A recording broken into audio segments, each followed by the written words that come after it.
નમસ્કાર મિત્રો, હું છું જયેશ હિરપરા. કૃષિ મિત્ર ચેનલમાં આપનું હાર્દિક સ્વાગત છે.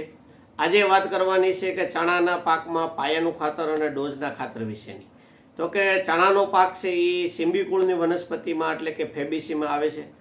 આમ જોઈએ તો કે ચણાનું વાવેતર ઘણું બધું વિસ્તારમાં ધીમે ધીમે છેલ્લા 3-4 વર્ષમાં ગુજરાતમાં થવા માંડ્યું છે. પહેલાં ઓછું થતું હતું.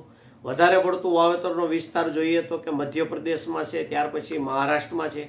પણ થોડાક સમયમાં જે જીરુંનું ઉત્પાદન ઓછું આવે છે, કપાસનું વાવેતર ઘટ્યું, મગફળીનું વાવેતર વધ્યું અને ચણાના ભાવ સારા રહેતા અને ચણાનું ઉત્પાદન સારું આવતા ચણામાં 3 નંબર, 5 નંબર, 6 નંબર પછી આ બધી અલગ અલગ પ્રકારની વેરાયટીઓ આવતા ચણાનું વાવેતર દિવસે દિવસે વધતું જાય.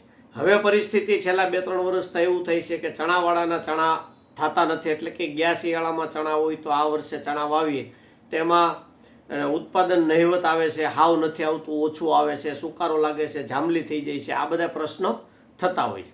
હવે ચણા છે એ સિમ્બિકુળની વનસ્પતિ છે. મેજોરિટી ચણા છે એ 80% વિસ્તારમાં મગફળી કાઢી અને આપણે ચણા વાવવાના છે.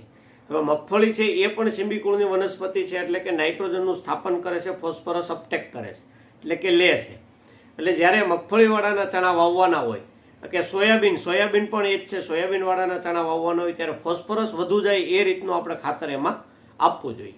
તો નાઇટ્રોજન પણ જરૂરી છે, ફોસ્ફરસ પણ જરૂરી છે અને પોટાશ પણ જરૂરી છે. તો કે નાઇટ્રોજનનું પ્રમાણ છે એ આવ અડધું જોઈએ છે, ફોસ્ફરસ ડબલ જોઈએ છે અને પોટાશ છે એ પણ ડબલ જોઈએ છે.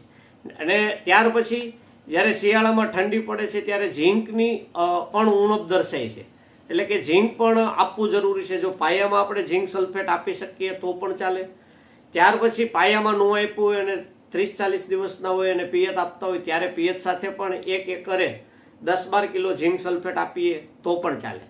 તો આ રીતે પાયામાં જ્યારે ખાતરની વાત આવે ત્યારે 12-32-16 1 એકરે 25 કિલો અથવા ડીએપી 1 એકરે 25 કિલો અથવા 20-20-0 1 એકરે 25 કિલો. એમાં ડીએપી ને 12-32 ન મળતું હોય તો 20-20-0 અને સિંગલ સુપર આ બે 25-25 કિલો મિક્સ કરીને વાવીએ તો ડીએપી જેટલું એમાં ફોસ્ફરસનું પ્રમાણ વધી જાય છે. કેમ કે જે કંઈ ખાતર જો ઓછું મળ્યું હોય ડીએપી 12-32 તો એની સાથે આપણે થોડું ઘણું સિંગલ સુપર ફોસ્ફેટ જે દાણાદાર આવે છે 540 રૂપિયાની થેલી એ મિક્સ કરી અને આપણે વાવીએ તો પણ એમાં ફોસ્ફરસનું પ્રમાણ વધી જાય છે. બીજું પાયામાં એનપીકે કન્સોર્ટિયા એટલે કે મેલોક્ઝા એનપીકે 4G જો શક્યતા હોય તેમાં વાવી શકાય. ઓર્ગેનિક કાર્બનનું પ્રમાણ વધારવા માટે લીંબોળી ખોળ છે કે એરંડી ખોળ છે 1 એકરે 100 થી 200 કિલો સુધી આપણે એમાં વાવી શકાય. બીજું એમાં જો એ ન મળે એમ હોય તો મેલોક્ઝા ઓર્ગેનિક કરીને જે મિક્સ ખોળ છે 1 એકરે 1 થી 2 થેલી વાવી શકાય. આમાંથી ખર્ચમાં જેટલું અનુકૂળતા આવે એટલું કરી શકાય. પાછળથી જ્યારે 30-40 દિવસના ચણા થાય ત્યારે માઇક્રોન્યુટ્રન્ટ અને કોઈ એવું ખાતર છે એની સાથે મિક્સ કરી અને માઇક્રોન્યુટ્રન્ટ અથવા કોઈ પણ ખાતરની કીટ છે એ નાખી અને પિયત આપવામાં આવે તો કે જે પ્રશ્ન લાલ પીળા થવાના થાય છે એ ના થાય. ત્યાર પછી જ્યારે ઘણી વખત એવું થાય છે કે જ્યારે ઠંડીનું પ્રમાણ ડિસેમ્બરમાં આવે, હવા મહિનાના 1.5 મહિનાના ચણા થયા હોય તો જાંબલી થઈ અને ચણા બેસતા જાય છે.